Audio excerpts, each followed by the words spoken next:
conversation this morning. And just what the Spirit of God placed in our heart.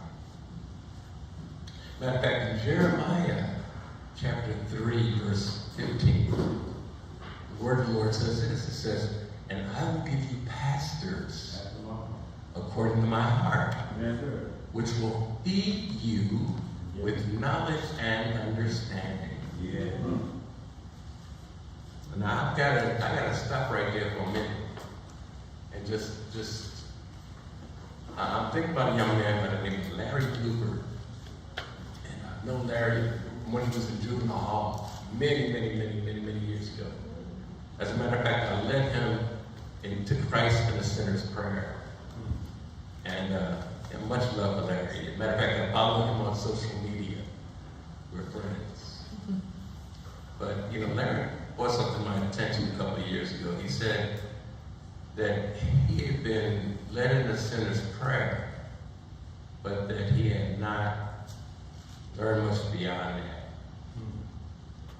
And as a result, he came out of juvenile hall and got involved in some other things and went to jail and ultimately prison. I say Larry's name because Larry shared his testimony. Typically when I minister, I don't mention people's names that I've been ministered to. That's not what I normally do, but I'm actually kind of heartbroken and taken aback because there's a lot of Larry Bloopers. There's a lot of men and women that I've ministered to over the years in jail and juvenile hall and court and the church and in the body of Christ. There's a whole lot of them that I've led to Christ. Amen. But I did not feed them with knowledge and understanding. And I carry that in my spirit now. I become painfully aware that I preach salvation, but I neglected to teach, preach, or even live sanctification. I knew I was saved, but even in my own self, in my own family, I neglected sanctification. And salvation without sanctification is a recipe for disaster.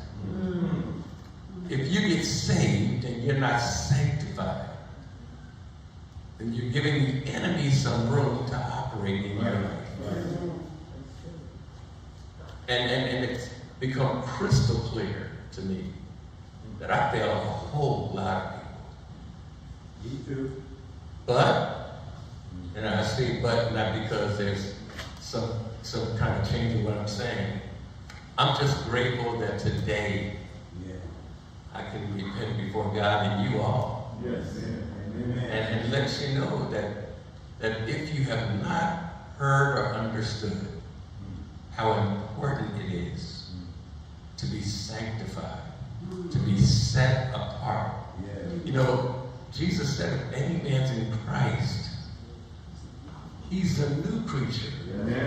I told Larry how to get saved, but I didn't tell him that you're a new creature and you don't have to do what you were doing before you came to jail. He says, if anybody's in Christ, he's a new creature. All things are passed away, and behold, all things become new. So there ought to be a change in you beyond confessing that Jesus Christ died on the cross for my sins and rose from the grave. There's got to be a difference in the way you talk, a difference in the way you walk, a difference in the way you think, a difference in the way you act, a difference in the way you react. Come on. That's it. Come on. Man. So my apologies to brother. I love Larry. My apologies to him and all the Larrys and Lorettas and all the men, women, boys, and girls that I pastored or ministered to or shared Christ and failed them by not feeding them with knowledge and understanding.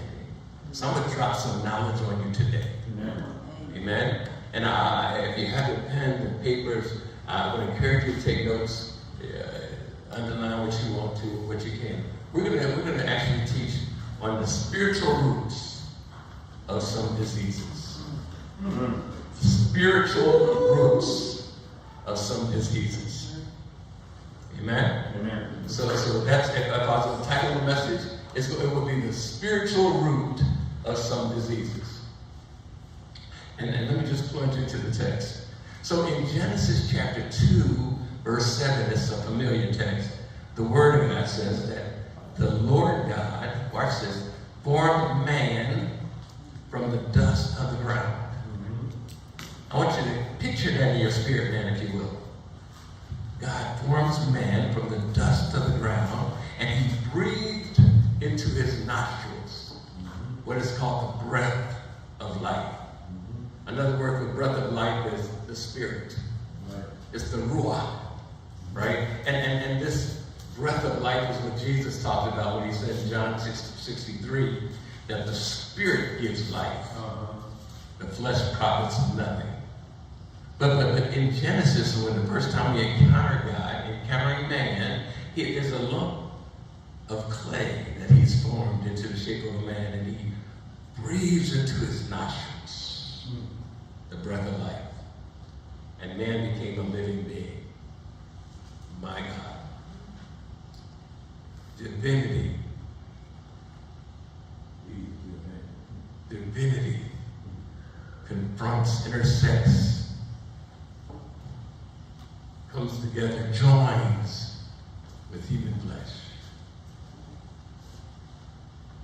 Just think about that for a minute.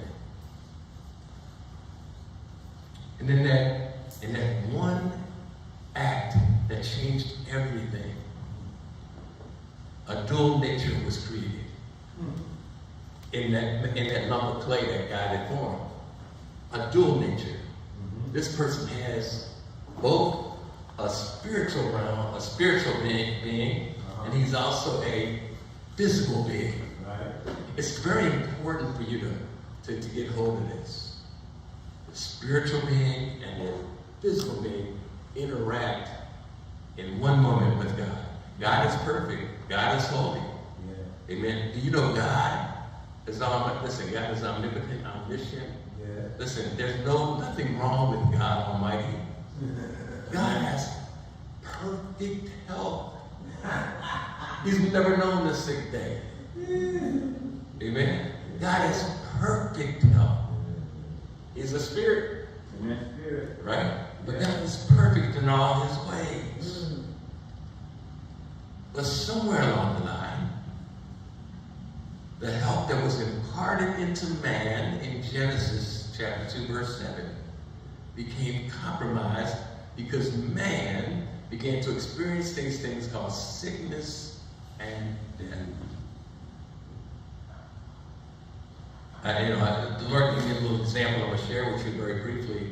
The word says that God is a consuming fire. Amen? Yeah. And God is a consuming fire. And so I want you to just imagine, if you will, that you are in the wilderness or you're in the world, right? And it's late at night or in darkness. So the world is full of darkness, am I right about it? But God is a consuming fire. Yeah. And here you are, and as close as you are to God, you are experiencing light and warmth and protection from the wild beasts. You are experiencing perfect health. You're enjoying a perfect situation. But what happens if you move a little bit away from that fire? The farther away from the fire of God you get, the farther away from the life of God you get, hello? The farther away you get, the more you become prone and vulnerable to the elements and to every wild thing out there. Yeah. And that's what's wrong with some of us. God is still God. He has not left us. But we've drifted away from him. Yeah. And as we drifted away from him, we become subject to the things that are going to try to destroy us. Yeah. We move out of light, and then we move into darkness. Am I losing y'all? Well, sin is what separates us from God. Yes. Yeah. Hello? Yeah. And as a result of sin, the Bible says the wages of sin is death. So when Adam sinned, he introduced something that hadn't been there before for man. He introduced this thing called death. The Word of God says in Hosea chapter 4, verse 6, he says, my people are destroyed for lack of knowledge. Yep. Notice he's not talking about the world is destroyed for lack of knowledge. He's saying my folk. He's talking about those of us who know him. Right. He's talking about those of us who go to church. Yes. Those of us who have Bibles. Those of us who claim to pray. He says, we are destroyed not by what we know, but by what we don't know. Mm-hmm. Well, you might say, well, Brother Hill, you teach on the spiritual roots of sickness. What about Jesus? Well, didn't Jesus die on the cross for my sins? Absolutely. The Bible says he became a curse for us. Right? It says he who knew no sin became sin, that we might become the righteousness of God. Well, doesn't that mean I shouldn't get sick? Well, hold on a second. As a matter of fact, somebody here, y'all are Bible students, somebody might say, well, Pastor, Isaiah 53 verse 6 says, but he was wounded for our transgressions. Yeah. He was bruised Right. for our iniquities. Yeah. The chastisement of our peace was upon him. Yeah. And by or with his stripes, we are healed. And I tell you, that's absolutely true, brothers and sisters. Come on. That's absolutely true. It's so true that I'm going to just kind of dip and dab a little bit into this a little bit more. Let me give you an example of something. When the children of Israel were in Egypt, one night God told them to kill a lamb. Yeah. He said, I want you to eat the whole lamb. Yeah. Don't leave no parts. But he said, when the lamb, listen, take the blood of the lamb and apply it over the doorpost of your dwelling. Yeah. And when the death angel comes, so I'm going to send the death angel. When the death angel, wait a second, God sent the death angel. When the death angel comes, listen, he said the death angel will pass over every home where the blood is applied. But where the blood is not applied, death is going to come in that house. Yeah. Yeah. Well, what's that got to do with what you're talking about with Jesus? Take a plane. Well, when you apply the blood of Jesus Christ over the doorpost of your heart, Hey. amen, you have passed from death to life. Yes, sir. Well, hold on a second. What if you're saved and you don't apply the blood Yeah. over different parts of your heart? Yeah. The word says the heart is deceitfully wicked above all things. Yeah. Who knows it?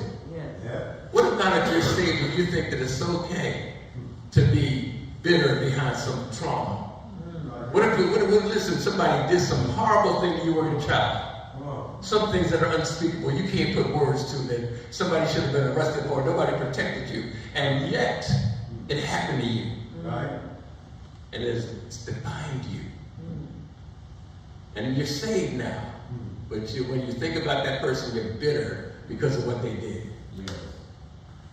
Have you applied the blood of Jesus Come on. over that area of your heart? Yes. Because it is the areas of your heart where you have not applied the blood that gives the enemy legal access to come and attack you. Yeah. What if you're that person that says, well, I was always this way? Every now and then I go to church and I hear somebody say, I say, well, you need to change up and be more like Christ. Well, I've always been like this, Pastor. It's the way I am. Well. Well, God says he don't want you to be you. He wants you to be him. Say that. Hello? He don't want you to be the way you always been. Come on. Because that means that he ain't keeping your life. Hello? But if any man's in Christ, he is a new creature. Yes. Yes. Am I losing y'all? No. But see, it's the parts of your heart that have not had the blood applied, where you think that the word don't apply to you, that gives the enemy access. That's it. Word. Well, you say, well, brother preacher, well, listen, that's Old Testament stuff. No. No. You know in the book of James, chapter 5, 13, 16, look what it says. Is any, now he's talking to church folk, is any among you afflicted? Well, my wife sometimes says, Gary, you're afflicted. Is any married? Let them sing songs. Is any sick among you? Yeah. Well, you mean there's people that are saved who are sick? Yeah. According to the word of God, there are people that are saved who are sick. This is written as a letter to church folk. That's right. He says, let them do what? Oh. Let's see, I know the first thing some of y'all do is call Kaiser. The first thing some of y'all do is call North Bay. The first thing some of y'all do is go to Southern. But he says, if anybody's sick, let them call for the elders of the church. That's right. Lord, why you want us to call? Why you want us to call the elders of the church? Because there's a connection between what you're doing, what's going on with you physically, and your spirit man. That's right. Watch this. He says, and let them pray over him Yes. or her, anointing him with oil in the name of the Lord. Yes. Watch this. And the prayer of what? The prayer of faith shall save the sick, and the Lord shall raise them up. You see, sometimes you're sick because you're in violation of the God's word. And as soon as you get right with God's word, you're going to be healed. Amen. Amen. Watch this. He says, and watch this, and if he's committed sins, they shall be forgiven him. Because God says there's a connection between your spirit and your physical health. Yes, sir. And y'all got quiet. But didn't we say that when God was in Genesis chapter 2, verse 7, his spirit, which is eternal, put the breath of life in man. Oh, y'all. So he says, confess your faults one to another and pray one for another that you may be healed. And so a lot of people say, well, we just need somebody in the church to come in and bring healing. Listen, God has people that have gifts of healing. Right. But, here, hold on a second. As long as you give the enemy a legal right to torment you, to have access to you, because of unforgiveness and bitterness, or whatever it is, or sin, addiction, whatever it is. Right. As long as you give the enemy that legal right to get hold of you, ain't no prayer gonna raise you. Ain't no healing can do some miracle. Because God would go contradict himself. Right. Listen, he said, if you confess your sins, God is faithful and he's just to forgive you your sins and cleanse you from all unrighteousness. Amen. So it says, the effectual fervent prayer of a righteous man availeth much. That's in the book of James. Yes, sir. Listen, today we're going to have the Lord's Supper. I don't need to tell you because some of y'all already know, but the word says in 1 Corinthians that whoever eats or drinks the bread, eats the bread or drinks the cup of the Lord in an unworthy manner, that's in 1 Corinthians chapter 11, verse 27 to 30. If whoever eats or drinks the bread and drinks the cup of the Lord in an unworthy manner will be guilty of sinning against the body and blood of the Lord. And he goes on, and I'm going to say, let me just read it. It says, everyone ought to examine themselves before they eat the bread and drink from the cup. For those who eat and drink without discerning the body of Christ, eat and drink judgment on themselves. Wait a second. He says, that is why many among you are weak and sick. You mean Christians get sick and weak because they're not taking the Lord's Supper correctly? Yeah. Matter of fact, he doesn't stop there. He says, and a number of you have fallen asleep. In other words, some of you have died prematurely. Are you with the Lord? You forget, hello, you saved, but you died prematurely. You got sick and weak. Hello? Yes. I want you to turn. I just want to tell you, throughout the Bible, from Genesis to Revelation, God has a call throughout the Word on good health. Yeah. Okay, watch this. I know we don't teach this and preach this often, but this is necessary. Yes, it is. Look, he says, Proverbs chapter 3, verses 5 and 8. He says, trust in the Lord with all thine heart, and lean not unto your own understanding. Now, we've heard that passage a million times.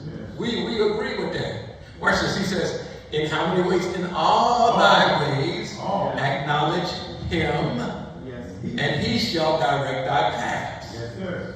He says, be not wise in thine own eyes. Watch this. Fear the Lord and depart from evil. Most of us don't read the next verse. He says, it shall be health to thy navel Yeah. and marrow to thy bones. That's it. Wait a second.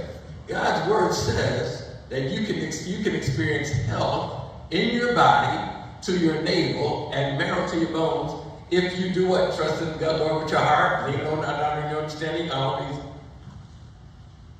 There's health right there. Yes, sir. Now, what's he mean by navel? By navel, he's talking about the central region of your body, right? And it's representative of all your vital organs. That's right. Yes. Wow. So my heart, my liver, my kidneys are affected Yes. by how I trust in God with all my heart. And I'm not leaning on my own understandings. I'm fearing the Lord and I'm departing from evil. All of my vital organs are protected just by trusting in the Lord. Y'all know. Yes. What's this thing with marrow? Marrow, watch this, is where our blood is formed. Right. Right? You have bones, and inside your bones is this stuff called marrow. Right. It's actually stem cells. Y'all heard that lately? Yeah. Right? And the life of the body is in the blood. And these stem cells help to produce healthy cells for your blood. Wait a second. So the marrow is this flexible tissue in the interior of the bones. It produces 200 billion new red blood cells every day. How many? 200 billion. My God. But see, the word says, if you're trusting in the Lord, right, you're going to have, listen, you're going to have a healthy marrow. Did you get that? Yes. I didn't say that, you did. Now, the disorder, some of the disorders related to bone marrow are associated with different types of cancer, such as leukemia, and this marrow plays a vital role in your body. So the message about receiving marrow to the bones, that's symbolic of our bodies being able to function properly. My God. I mean, all I needed to do was read and believe the Word of God. Yeah. Well, the Word of God teaches us that God's Word is built in the word of 2 or 3 witnesses. So I'd be remiss if I just stopped there. Somebody say, go on. Come on. So in Proverbs chapter 4, verse 20 to 22, it says, my son, say my daughter too, pay attention to what I say. In other words, pay attention to God's Word. Turn your ear to my words. Do not let them out of your sight. Right? Keep them within your heart. For, watch this, they are life to those who find them. That if I find God's Word, I'm finding life. And watch this. And health to one's whole body. Yes, sir. Jesus said, listen, he said, I came that you might have life and have it more abundantly. Yes. See, all of us in here are alive, but are we experiencing abundant life? Come on. Hello? I mean, in the book of 3 John, in the second and third verses, it says, and I'm actually going beyond my notes, it says, beloved, I wish above all things that you may prosper and be in health. The apostle equated prosperity, he equated being a believer with the idea of being able to prosper and be in good health, even as your soul prospers. Your soul is your me, myself, and I. Let me just say this to you very briefly. The enemy, the demons, cannot attack your spirit. Your spirit belongs to God. But they can attack your soul. That's right. They can attack your physical body. So when the enemy is attacking your soul, or your me, myself, and I, the way your will, your thoughts, and your emotions, when he starts getting up in here, that's where you start experiencing severe depression and other madness and blindness. And Deuteronomy teaches that. We'll go and continue some of this next week if y'all want. Amen. But the enemy is attacking your soulish realm. He attacks your ear. When he attacks your physical body, hello, he starts attacking your body. You know, the Word of God. Anyway, let me back up. He says in 3 John chapter 2, verse 4, he says, for I rejoice greatly when the brothers came and testified of the truth that is in you, even as you walk in the truth.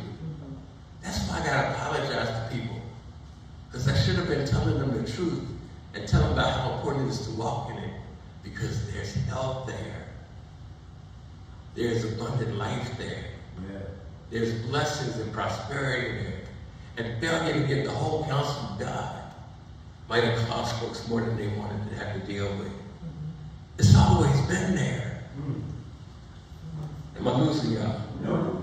And so he says, I have no greater joy than to hear that my children are walking in truth. Yeah. Jesus said, you'll know the truth, and the truth will set you free. Amen. So when you know the truth about what God says about putting Him first and following Him and loving Him with your heart, mind, soul, and strength, and that somehow in trusting with all my heart and leaving that on my own understanding, that somehow is gonna, my benefit is not only eternal life, but abundant life, healthy life. Yeah. Oh yeah, Lord. Am I losing y'all? No. I gotta hurry up because we got a few more minutes. So he says, and I think we read that, but in Proverbs chapter 14, verse 30, watch this. The Bible, the Word of God teaches us that a heart at peace gives life to the body, but envy rots the bones. Some people have arthritis. You believers, I got it. Yeah. Some of us have some serious arthritic conditions, right? The origin may not necessarily be physical. Now, I'm not a doctor, and I got to put a disclaimer out there. I'm not a doctor. I'm just telling you what God's Word says, Amen. right? But a heart at peace gives life to the body. You know who knows that? The medical profession knows that. Come on. That's why every time you go in there, they ask you how you're stressing. Right. They're not listening. And when you're stressing, what do? They give you medication to deal with your stress, right? To try to mediate what's going on. Y'all wait. Huh? All medicine is for us to maintain your disease. Huh? It's just going, if you die, it's going to keep you diseased. And just going to deal with the symptoms. And oftentimes there's side effects. Come on. Huh? So you take one thing, and next thing you know, you have some other side effect because there's stuff you taking. Come on. Hello? Right. To the root. But at the end of the day, the Prince of Peace is Jesus Christ. Yeah. He said, my peace I leave with you. Not the peace that the world knows, but the peace not. Listen, you can have peace in the middle of a storm. Yeah. And when all kind of heck is breaking loose around the world, the peace of God will keep you. Yes, Lord. Yes, And when you have that kind of peace, Lord. you know the Word talks about in the last days that men's hearts will fail them for fear. Yeah. Fear is a spirit. Fear is a spirit that will kill you. Yes, it will. And the Word of God teaches us that, listen, God has not given you the spirit of fear, That's right. but power, love, and a sound mind. Yeah. Do you believe God? Yeah. If you believe God, you'll stop being so anxious. Yeah. You'll stop being so fearful. right. He says, don't be anxious for nothing, but in everything through prayer and supplication with thanksgiving, let your requests be made known to God. Yes, yes. Where it says, God will keep him in perfect peace whose mind is stayed on him. Yes. Yes, sir. Peace. Peace. Every time I go to the doctor, they say, Gary, listen, I'm going to check your blood pressure. How many of y'all get your blood pressure checked every time you go in there? They do that all the time. Huh? How many times they want to give you medication? Yes, Huh? What you ought to do is go to your pastor and get prayer. Hey! Come on, man. Amen. In the book of Proverbs, chapter 17, verse 22, the scripture says, a cheerful heart is described as good medicine, highlighting the importance of emotional health. Just your emotional well-being, just your spiritual side being cheerful will affect your health. Woo! Amen? Yeah. I'm going to finish. I'm going to give you this last verse, and then we got, like I said, we can go to something in the day. But if the Lord says to say, we'll come back next week and finish, or not finish, we'll work on part 2 of this message about your health and God's will. Amen. Amen? Amen. Watch this though. The last verse. In the book of Luke chapter 13, verse 11. There was a woman. There was a woman in the Bible. She was high. There's nothing wrong with her. Except, it says, and behold, there was a woman which had a spirit of infirmity. 18 years. She was physically fine. But the spirit of infirmity, watch this, had her bowed together, and she could no wise lift herself up. There was a demonic spirit that was dealing with her physical body. And she couldn't raise herself up.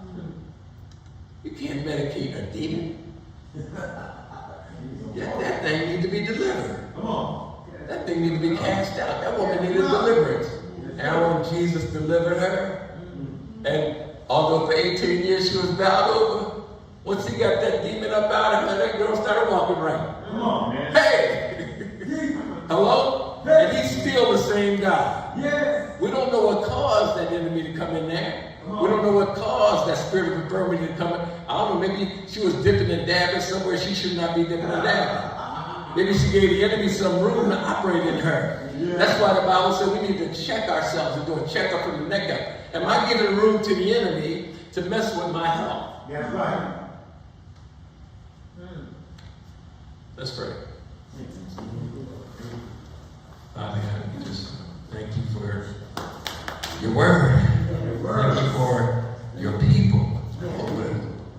Thank you thank you for Jesus, our Savior, Lord. I pray that we would search ourselves and see if we be in the faith. We know we're saved. We know that we count on you for our salvation. We believe you for that. But we pray, Father, that you would just reveal us any area where we're in cooperation with the enemy. That would be revealed. That he would be cast out of our lives. And that you would reign and rule over us. And we give you glory and we give you praise in Jesus' name. Somebody said amen. Amen.